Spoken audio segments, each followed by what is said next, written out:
I'm Lorraine Suku with InvestmentPropertyFunding.com. We lend money to real estate investors to make profitable deals happen.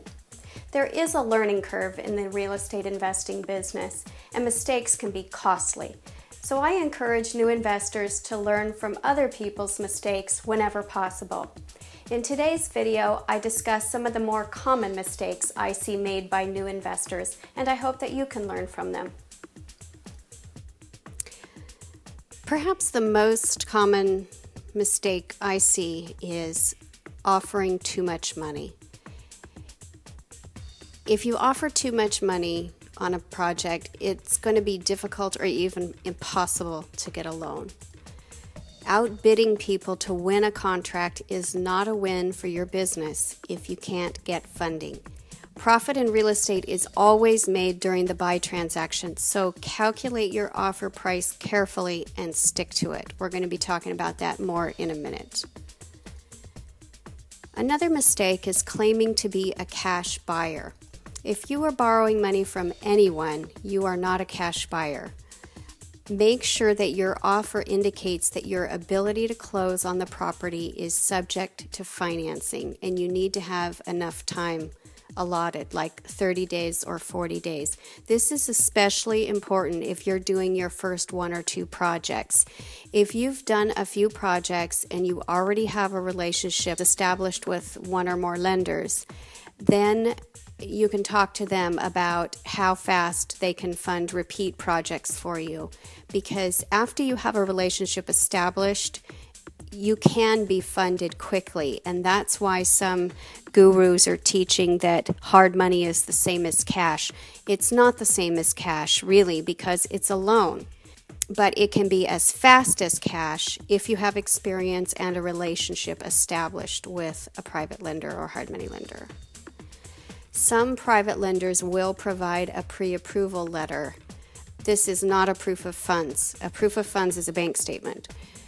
A pre-approval letter will usually outline the criteria that you need to have in the deal in order to qualify.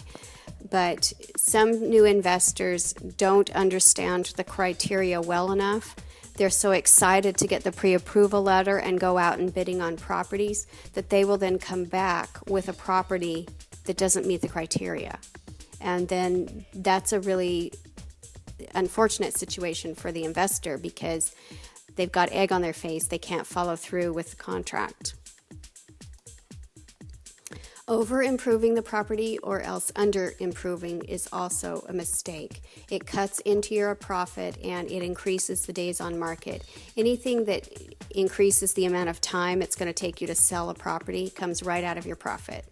Just because you can provide an upscale rehab doesn't mean you should.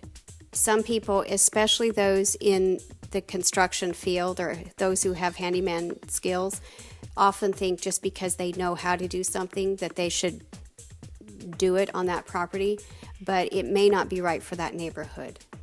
Under improving the property can also increase the days on market, and of course that's going to affect your profit. So make sure you research the neighborhood well and that you have a clear understanding of which improvements are paying off. And remember, it's kitchens and baths that sell houses. Taking the lazy route to buy is another mistake, and by that I generally mean finding properties on the MLS. The best deals in real estate are not usually on the MLS. Bidding on MLS properties increases your chance of getting stuck in a bidding war, and that's going to mean you'll pay too much to get that under contract. The best deals are usually those purchased directly from homeowners. There are a number of gurus that teach tactics for how to do this. Some of the people I know who are best at this job spend at least $2,000 a month marketing. But then they end up with 10 or 12 properties a month that they're then wholesaling to other people.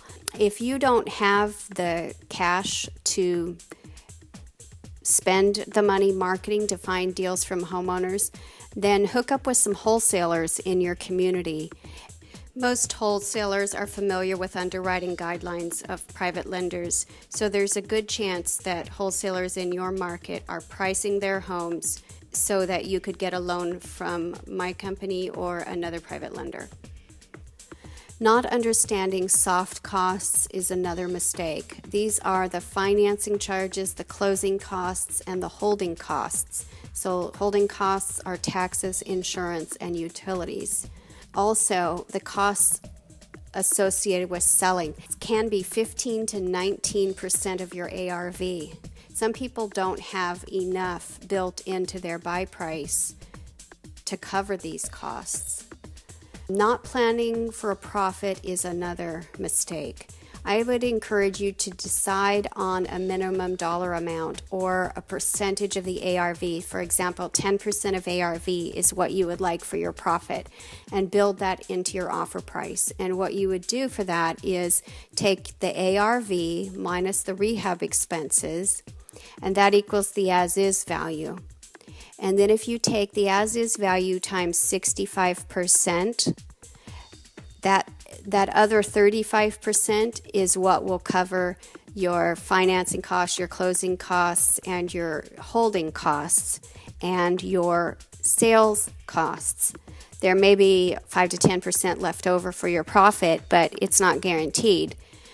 So then I recommend you subtract minimum profit from that 65% of ARV. Subtract your minimum profit, so say 10% of ARV, and then make that your offer price. Not hiring a contractor is another mistake. If you intend to stay small, say just do 3 properties per year, you may be able to rehab the properties yourself if you want to. But if you would like to grow your business, hire a contractor and spend your time finding more deals. Just as a way of warning, some private lenders will not lend on the project unless you have a contractor who is licensed, bonded, and insured. So make sure you're asking that when you contact lenders. Underestimating the value of experience is another mistake I see of new investors. Somebody said, experience is a cruel teacher. The test comes first and the lesson later. I don't know who said it, but I like it, and it applies perfectly to what we're discussing here.